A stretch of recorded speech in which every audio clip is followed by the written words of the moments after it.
मित्रों, आज हम मस्तिष्क के रहस्य पर बात करेंगे। मस्तिष्क के बाद किसी का विशेष महत्व है तो वह है अज्ञात द्रव पदार्थ में तैरने वाले सूक्ष्म ज्ञानतंतुओं के समूह के एक सिरे से जुड़ी हुई है और उस समूह का दूसरा सिरा जुड़ा हुआ है ब्रह्मरंध्र से।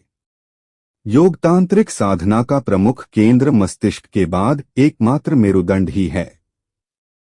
मेरुदंड के रहस्यमय आंतरिक स्वरूप को जिसने ठीक ठीक समझ लिया है, उसके साधना मार्ग में किसी भी प्रकार का विघ्न उपस्थित नहीं होता। तंत्र में जिन षटचक्रों का उल्लेख है वे मेरुदंड में ही स्थित हैं। उनके ऊपरी सिरे पर अधो लघु मस्तिष्क और निचले सिरे पर 2.5 अंगुल लंबा लाल रंग का एक अत्यंत सूक्ष्म रहस्यमय नाड़ी तंतु है। यह रहस्यमय नाड़ी तंतु सर्पिणी की कुंडलिनी की तरह घूमा हुआ है, जिसके एक सिरे से इड़ा, पिंगला और सुषुम्ना नाड़ियां निकलकर मेरुदंड के भीतर से होती हुई ऊपर की ओर गई हैं और उसके दूसरे सिरे से एक अति महत्वपूर्ण नाड़ी, जिसे योगीगण गुह्यनी नाड़ी कहते हैं, निकलकर नाभि और हृदय के केंद्रों का स्पर्श करती हुई भ्रूमध्य स्थित आज्ञाचक्र से जुड़ गई है।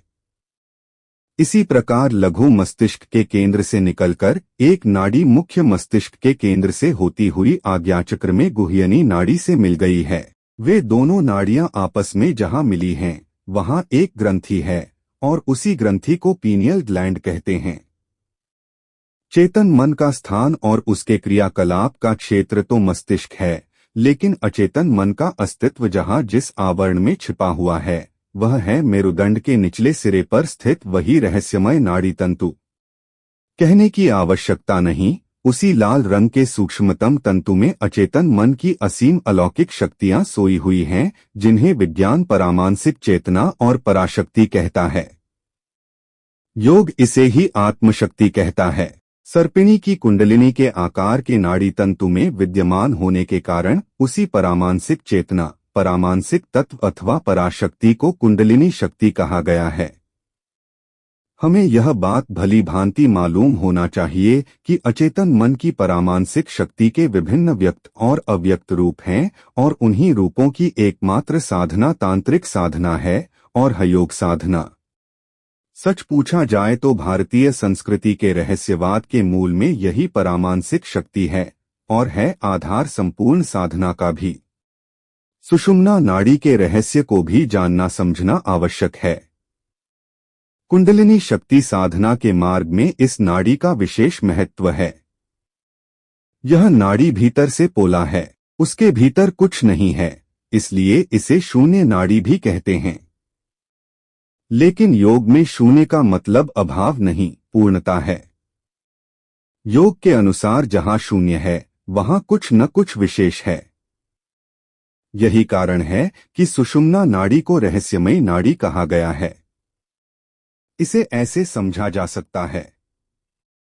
रेलगाड़ी में एक वैक्यूम ब्रेक रहता है।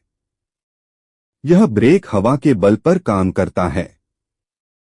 इंजन से गाड़ी के डिब्बे तक एक मोटी सी नली लगी होती है। उस नली में कुछ नहीं होता। वह सुषुम्ना नाड़ी की तरह भीतर से पोला है। जब गाड़ी को अचानक रोकने की आवश्यकता पड़ती है, उस समय गार्ड वैक्यूम ब्रेक को दबा देता है।